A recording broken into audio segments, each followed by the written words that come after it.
we've spent a ton of time, both of us, investigating and looking at how to influence search. And as a brand, what's your strategy and how do you influence the information discovery environment and earn trust and bring people back?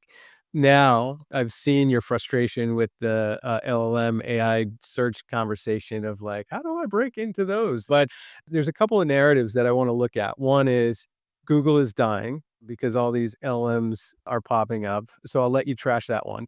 And then I think there's maybe an explanation to why people are saying that, because the traffic from Google to us is dying, which is scary because we have new behaviors. But I'd love to unpack that first part, and then we can go a couple of clicks deeper. My company, SparkToro, we rely on clickstream data as one of our primary data sources.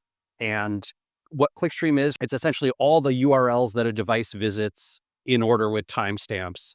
And then it's aggregated and anonymized we buy our data from Datos. But essentially what they have is tens of millions of real people in their phones or laptops or desktops and every URL that their browser visits in order. And so essentially we can see that people who visit X also visit Y. Really, really simple. The research that we did was essentially, I went to Datos and I said, hey guys, can we look at how many people are performing a prompt session on ChatGPT and Perplexity and Gemini and Copilot and Claude versus how many people are searching on Google and Bing and Yahoo and DuckDuckGo. And that research came out in March.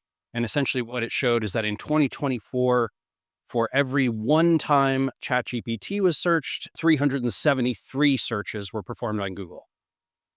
And that's not all. So ChatGPT is growing faster as a percent than Google, like 190% or something last year.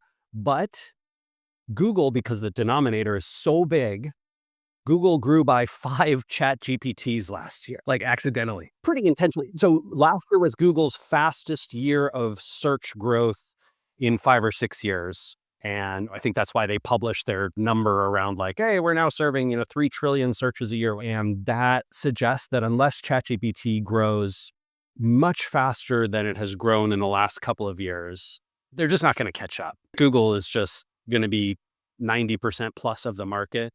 ChatGPT isn't as big as Bing.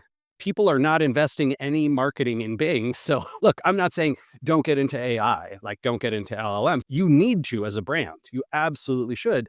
But mostly you need to because Google is using LLMs to answer such a high percent of the searches now. And I think the thing for me that it calls in question is not Google or Perplexity or GPT or fill in the blank.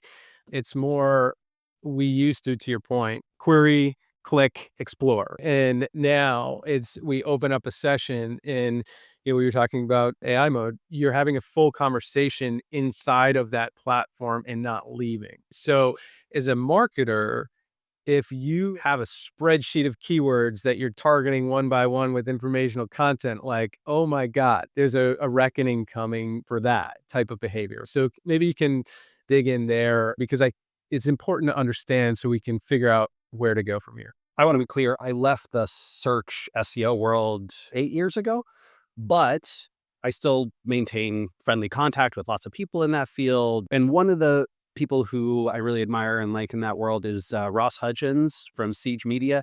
He and his team just published some great research.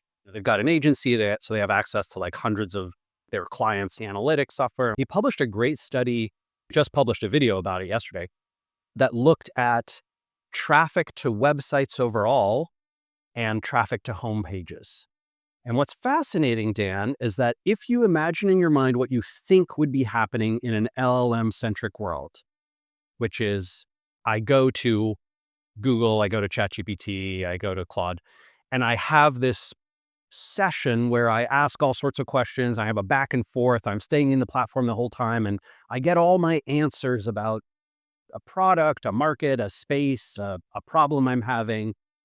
And then at the end of that, or somewhere in there, there's some reference to some brands. So oh, hey, you should check out these 3 brands. And what happens? Well, people search for those brands and go to their homepage. That's exactly what Ross's study showed. The Siege Media study showed that clicks and traffic are down 5 to 15%, And homepage traffic, just to the like brand's homepage of their website, is up 10 to 15%. So what's happening is the conversation and the content consumption and the exploration that used to happen on your website is now happening inside the platforms. And then once the platform conversation has happened and once the recommendation occurs, people still go to your site. They're just not reading your blog posts and subscribing to your email newsletter and checking out all the clever articles and case studies and examples that you've got. They're consuming that content inside their search tool.